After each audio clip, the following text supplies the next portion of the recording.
Hello, Justin here with the garden update. I wanted to show you guys this because I thought it was kind of cool, just the difference that 4 days can make in the garden. First off, the weather here has been kind of gloomy for the last couple days, and it rained pretty hard yesterday and last night. And you can see my lettuce kind of took a beating. And it's the middle of the day right now, and so it's looking especially kind of wilty. When it cools down this evening, it might perk back up a little bit, but a lot of this has been just leveled due to some heavy winds or some hard rain or something, I guess. And it's probably not going to right itself. A lot of this, the stalks just can't. I mean, you can see one right here that's just broken off. There's lots of little gnats flying around too, which doesn't make me happy. So I'm probably going to have to just harvest a whole bunch of this and try and eat it and give it away and all that.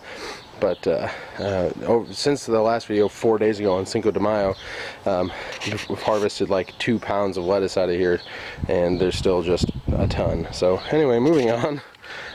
I took the little wire enclosures off. Plants are starting to get bigger, and I just thought they needed the space, and so hopefully the squirrels don't get too bad into the young stuff. But over here, as you can see, this is different than last time. My bush beans started to come up. Actually, they've come up quite a bit. I just thinned them out. There were everywhere where you see one, there was 2, because I plant 2 seeds in every hole just to make sure I get germination on all my rows or whatever. And you can see there's a bare row here and a bare row here that are going to have probably going to put peppers in this one and some other kind of low crop over here, because the bush beans are going to stay fairly low, and I don't want them to get shaded out by whatever I put right here. So I might replant beets over here after I harvest the ones that I have over there. Just leave it open until then. The carrots are getting bigger, and everywhere, there's a couple of them in there in most spots. And they're okay to leave, look pretty close together until they're kind of the size of those like fancy baby carrots. You see, you can pull one out and leave the other one and let it kind of grow to full-grown carrot length.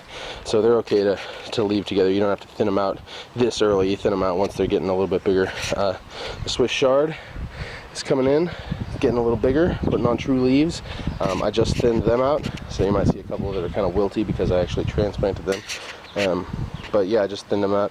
Just like beets, they're in the same family as beets, so the seeds are actually a cluster of seeds, and so every one you plant, like 2 or 3 plants will spring up, so you have to go back and thin them out.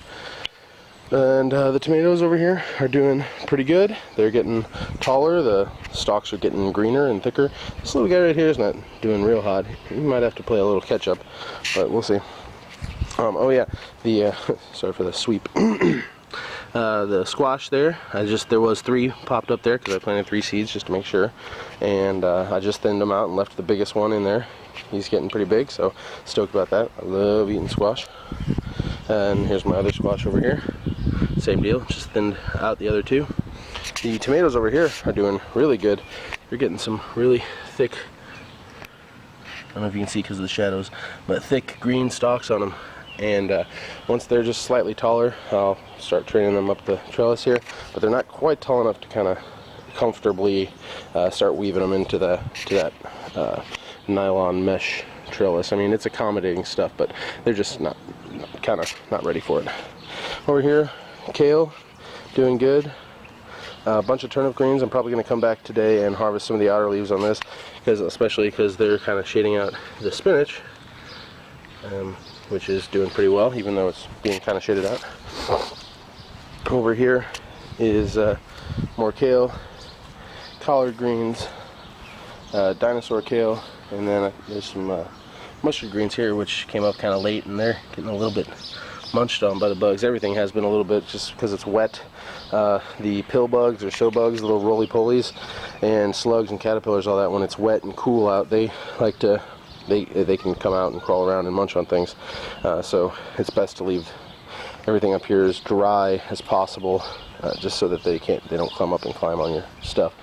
But then there's this empty space here where I had lots of bok choys and radishes. I'll probably replant some radishes and stuff today. And moving along, you can see all my beets right here. I just thinned them out. you can leave them fairly close, but 9 per square foot is recommended if you want, like, you know, decent sized beets. And so just like the Swiss chard, you know, they pop up 2 to 3 per seed. So you go back and thin them out. And I'm gonna make a video in a little bit on what to do with those thinnings. So that'll be cool. But there's 3 kinds here. There's Chiyogas right here, Detroit Reds, and the yellows right here. And the yellows are struggling a little bit. They didn't all kind of pop up. But then I got a dinosaur kale right here that's doing pretty well. And a kale right here, white Siberian kale, and some collards right there. These Amish paste tomatoes, I just put the cages around them. They're still staked up by a little stick there that I just kind of shoved in the ground when I first put them out because they were kind of spindly. And I'll leave them attached to those stakes a little bit until they kind of get a little bigger and start holding onto the trellis or the cage. And these tomatoes over here, as you can see, I replaced the little broken one with the backup Missouri Pink Love Apple tomato I had inside still. And then over here, the other tomatoes are doing good. These 2 were actually tall enough and flexible enough to start training up the trellis. I also went through and pruned a lot of these things. If you've got leaves and stuff coming off in the very bottom of it, bottoms of the plants, they'll get they're prone to rot and stuff just because they're so low to the soil, or close to the soil and all that. So I trim those off, and it generates growth more up in the top part of the plant. So that's about it. I'm really excited. Things are going well so far, and just thought that was pretty neat, the difference that 4 days in the garden can make. I mean, my lettuce is still tons of it there, but it's kind of messed up.